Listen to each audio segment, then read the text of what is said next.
নমস্কাৰ ষ্টুডিঅ'ৰ মুজত মই মিনহাস পুনৰ বিপদত পৰিছে বিজেপি নৰেন্দ্ৰ মোদী আৰু অমিত শাহ পুনৰ বিপদত পৰিছে এবাৰ মহাৰাষ্ট্ৰক লৈ বিপদত পৰিছে বিজেপি লোকসভাত যেনেকৈ চন্দ্ৰবাবু নাইডু কিংবা নীতিশ কুমাৰক লৈ বিপদত পৰিছিল বিজেপি পদে পদে যেনেদৰে বিপদত পৰিছিল লোকসভা নিৰ্বাচনত চৰকাৰ গঠনৰ ক্ষেত্ৰত এক প্ৰকাৰ কিং মেকাৰৰ ভূমিকা গ্ৰহণ কৰিছিল নীতিশ কুমাৰ আৰু চন্দ্ৰবাবু নাইডুৱে ঠিক সেই সময়তে বিপদত পৰিছিল নৰেন্দ্ৰ মোদী আৰু অমিত শাহ এক প্ৰকাৰ বিজেপি বিপদত পৰিছিল এইবাৰ মহাৰাষ্ট্ৰৰ বিধানসভা নিৰ্বাচনৰ অন্তত এতিয়া বিপদত পৰিছে পুনৰবাৰ বিজেপি মুখ্যমন্ত্ৰীৰ নাম ঘোষণা কৰাকৈ এতিয়া বিপদত পৰিছে কিয়নো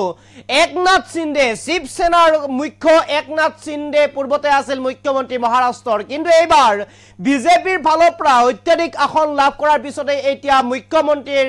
নাম নিৰ্বাচন কৰাত গুণ্ডগোল লাগি পৰিছে একনাথ সিন্ধেক আতৰাই এইবাৰ মুখ্যমন্ত্ৰী পদত বহুৱাব আন এগৰাকী নেতাক আৰু তাক লৈ এতিয়া চৰ্চা চলিছে তাক লৈ এতিয়া বিপদত পৰিছে বিজেপি ইতিমধ্যে একনাথ সিন্ধে কেইবাটাও শৰ্ত বান্ধি দিছে একনাথ সিন্ধেক লাগে গৃহ বিভাগ ৰাজহ বিভাগ আৰু বিত্ত বিভাগ এই তিনিটা বিভাগ লাগে এতিয়া একনাথ সিন্ধেক আৰু যদিহে একনাথ সিন্ধে এই তিনিটা দপ্তৰ নাপায় তেনেহলে চৰকাৰৰ লগত নাথাকে চৰকাৰক বাহিৰৰ পৰা সমৰ্থন জনাব আওপকীয়াকৈ এক প্ৰকাৰ যেন চৰকাৰৰ লগত নথকাৰ সিদ্ধান্ত লোৱাৰ দিশে এতিয়া সিন্ধে আৰু শিৱসেনাৰ মুখ্য সিন্ধে এতিয়া এই তিনিটা দপ্তৰ দাবী কৰিছে গৃহ বিভাগ বিত্ত বিভাগ আৰু ৰাজহ বিভাগ আৰু ৰাজহ বিভাগ বিত্ত বিভাগ আৰু গৃহ বিভাগ যদিহে নাপায় সিন্ধে তেনেহলে চৰকাৰক ভিতৰত থাকি কোনো ধৰণৰ সহায় নকৰে কোনো সমৰ্থন নকৰে কেৱল বাহিৰৰ পৰা সমৰ্থন কৰিব আৰু এই সমগ্ৰ সিদ্ধান্ত ইতিমধ্যে বিজেপিৰ হাইকমাণ্ডক জনোৱা হৈছে আৰু বিজেপিৰ হাইকমাণ্ডক জনাই ইতিমধ্যে মুখ্যমন্ত্ৰীৰ নাম নিৰ্বাচন কৰিবলৈ ঘোষণা কৰিবলৈ আহ্বান জনাইছে পুনৰবাৰ সিন্ধে আৰু এই মুহূৰ্তত সবিশেষ লৈ মই চেষ্টা কৰিছো আপোনালোকৰ বাবে এই মুহূৰ্তত আটাইতকৈ গুৰুত্বপূৰ্ণ খবৰ পুনৰ বিপদত পৰিছে বিজেপি একনাথ সিন্ধেৰ দাবী গৃহ বিত্ত আৰু ৰাজহ যদিহে এই তিনিটা দপ্তৰ নাপায় অথবা নাপালে চৰকাৰক সমৰ্থন বাহিৰৰ পৰাহে কৰিব মুখ্যমন্ত্ৰীৰ নাম ঘোষণা কৰিবলৈ লৈ এতিয়া বিপদত বিজেপি নতুন নতুন শৰ্ত বান্ধি দিলে একনাথ সিন্ধে বিগ ব্ৰাদাৰ ভূমিকাত অৱতীৰ্ণ বিজেপি এতিয়া পদে পদে বিপদত দেবেন্দ্ৰ ফডনবিছৰ নাম মুখ্যমন্ত্ৰী হিচাপে নিৰ্বাচন কৰাৰ পিছতে বিজেপিৰ পৰা এতিয়া এটাৰ পিছত আনটো আউল লাগিছে তিনিটাকৈ দপ্তৰ যদিহে নাপায় শিৱসেনাই তেনেহলে চৰকাৰক বাহিৰৰ পৰাই সমৰ্থন জনোৱাৰ সিদ্ধান্ত ইতিমধ্যে এই সিদ্ধান্ত বিজেপিৰ হাইকমাণ্ডলৈ এৰিছে সিন্ধে এই মুহূৰ্তৰ আটাইতকৈ গুৰুত্বপূৰ্ণ খবৰ আনহাতে মহাৰাষ্ট্ৰৰ জনতাই সিন্ধেকে মুখ্যমন্ত্ৰী হিচাপে বিচাৰে বুলিও মন্তব্য একনাথ সিন্ধেৰ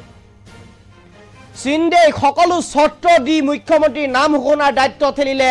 বিজেপিলৈ এই মুহূৰ্তৰ আটাইতকৈ গুৰুত্বপূৰ্ণ খবৰ পুনৰ বিপদত পৰিছে এতিয়া বিজেপি কিয়নো বিধানসভা নিৰ্বাচনত এক প্ৰকাৰ বিগ ব্ৰাদাৰৰ ভূমিকাত অৱতীৰ্ণ হৈছিল বিজেপি 132খনকৈ আসন লাভ কৰিছিল বিজেপিয়ে আৰু 56খন আসন লাভ কৰিছিল একনাথ সিন্ধে শিৱসেনাৰ তাৰ পিছতেই দুই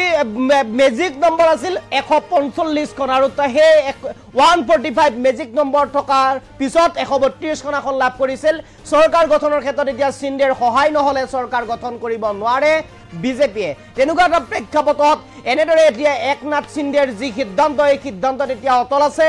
একনাথ সিন্ধেক লাগে তিনিটাকৈ দপ্তৰ ৰাজহ লাগে বিত্ত লাগে গৃহ লাগে এই তিনিটা দপ্তৰ যদিহে নাপায় তেনেহলে চৰকাৰৰ লগত থাকি প্ৰত্যক্ষভাৱে তেওঁলোকে সমৰ্থন অথবা সহযোগিতা নকৰে তেওঁলোকে অৰ্থাৎ শিৱসেনাই পৰোক্ষভাৱেহে সহায় কৰিব বাহিৰৰ পৰা সহায় কৰিব আৰু এনেদৰে এতিয়া মন্তব্য আগবঢ়াইছে এনেদৰে এই সিদ্ধান্ত এতিয়া অটল আছে শিৱসেনাৰ ফালৰ পৰা আৰু এই সিদ্ধান্ত ইতিমধ্যে জনাইছে বিজেপিৰ হাইকমাণ্ডলৈ আৰু বিজেপিৰ হাইকমাণ্ডলৈ এই সিদ্ধান্ত জনাই ইতিমধ্যে উল্লেখ কৰি কৈছে পুনৰবাৰ পুনৰবাৰ মুখ্যমন্ত্ৰীৰ নাম ঘোষণা কৰিবলৈ সিদ্ধান্ত ল'বলৈ আহ্বান জনাইছে সিন্ধে আৰু সিন্ধে ইতিমধ্যে তিনিটাকৈ দপ্তৰ কিয় লাগে তাৰো বিশ্লেষণ আগবঢ়াইছে তাৰ বিশ্লেষণ আগবঢ়াই গৈছে মুখ্যমন্ত্ৰীৰ যিহেতুকে মুখ্যমন্ত্ৰী পদত ইতিমধ্যে বিজেপিৰ ফালৰ পৰা ইতিমধ্যে আন এগৰাকী নেতাক নিৰ্বাচন কৰিছে নাম নিৰ্বাচন কৰিছে তেনেকুৱা এটা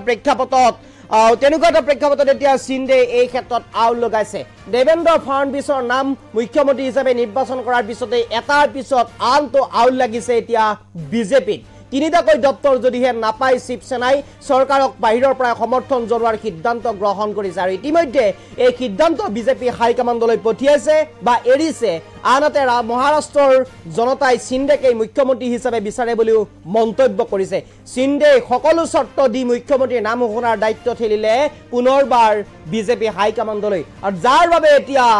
আলোচনাত বহিছে পুনৰবাৰ বিপাঙত পৰিছে বিজেপি নৰেন্দ্ৰ মোদী কিংবা অমিত শ্বাহ এতিয়া বিপদত পৰা পৰিলক্ষিত হৈছে এক প্ৰকাৰ যেন লোকসভা নিৰ্বাচনত যি বিপদত পৰিছিল চৰকাৰ গঠনৰ ক্ষেত্ৰত ঠিক তেনেকৈ এতিয়া মহাৰাষ্ট্ৰৰ বিধানসভা নিৰ্বাচনতো চৰকাৰ গঠনৰ ক্ষেত্ৰত মুখ্যমন্ত্ৰীৰ নাম ঘোষণা কৰাৰ ক্ষেত্ৰত পুনৰবাৰ বিপদত পৰিছে এতিয়া চৰকাৰ বিজেপি চৰকাৰ এক প্ৰকাৰ যেন এতিয়া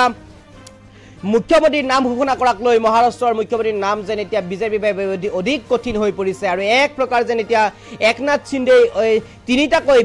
বিশেষ তিনিটা দপ্তৰ বিচাৰিছে গৃহ বিত্ত আৰু ৰাজহ বিচাৰৰ কাৰণো ইতিমধ্যে ব্যাখ্যা কৰিছে সিন্ধে ইতিমধ্যে কোৱা অনুসৰি সিন্ধেৰ নেতৃত্বতে এই মহাজোঁটে নিৰ্বাচনত জয় লাভ কৰিছে সিন্ধে চৰকাৰৰ লাডলি বেহনা আঁচনি সংৰক্ষণ বিধেয়কৰ বাবে মহাৰাষ্ট্ৰৰ মহিলা ভোটাৰ আৰু মাৰাঠা আৰু ওবিচিৰ ভোটাৰসকলে মহাজোঁটৰ চৰকাৰক ভোট দিছিল তেওঁ কোৱা অনুসৰি সিন্ধে ইতিমধ্যে উল্লেখ কৰিছে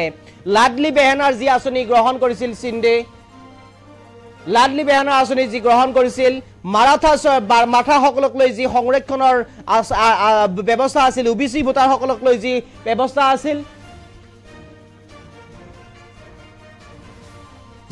আছিল তাক লৈ এতিয়া যি ভোটাৰ ওবিচি সকলক লৈ যি ব্যৱস্থা আছিল মহাজোঁটৰ সেইবাবে মহাজোঁটৰ চৰকাৰ গঠন হোৱা বুলি ইতিমধ্যে মহাজোঁটৰ চৰকাৰক ভোট দিয়া বুলি ইতিমধ্যে উল্লেখ কৰিছিল একনাথ সিন্ধে আৰু যাৰ বাবে ভোটাৰসকলে যি বিচাৰিছিল ভোটাৰসকলে বিচৰা কামটো কৰিব লাগিব বুলি ইতিমধ্যে উল্লেখ কৰিছে একনাথ সিন্ধে আৰু সেইবাবে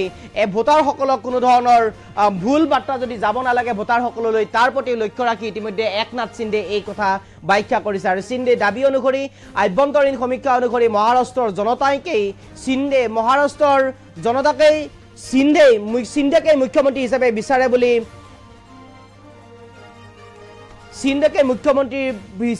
বুলি ইতিমধ্যে উল্লেখ কৰিছে আৰু যাৰ বাবে ইতিমধ্যে এতিয়া মুখ্যমন্ত্ৰীৰ নাম নিৰ্বাচন কৰাৰ ক্ষেত্ৰত বিজেপি বিপদত পৰিছে আৰু 145খন মেজিক নম্বৰ আৰু তাৰ বিপৰীতে কিন্তু 132খন বিজেপিয়ে লাভ কৰিছে আৰু তেনেকুৱা এটা প্ৰেক্ষাপটত সিন্ধে ইতিমধ্যে উল্লেখ কৰিছে 132খন আসন যি দলে পাইছে সেই দলৰ পৰাই মুখ্যমন্ত্ৰী হোৱাটো তেওঁ বাধা আৰোপ কৰা নাই অথবা তেওঁ বাধা দিয়া নাই কিন্তু তেওঁ দপ্তৰ দাবী কৰিছে বা অসন্মান কৰা নাই 132খন আসন লাভ কৰাৰ পিছতো বিজেপি দলক অসন্মান কৰা নাই কিন্তু দপ্তৰ কেইটা তেওঁ বিচাৰিছে তেওঁক দপ্তৰ লাগে আৰু যদিহে দপ্তৰ নাপায় তেনেহলে চৰকাৰৰ বাহিৰত থাকি সিদ্ধান্তসমূহ গ্ৰহণ কৰাৰ কথা উল্লেখ কৰিছে সিন্ধে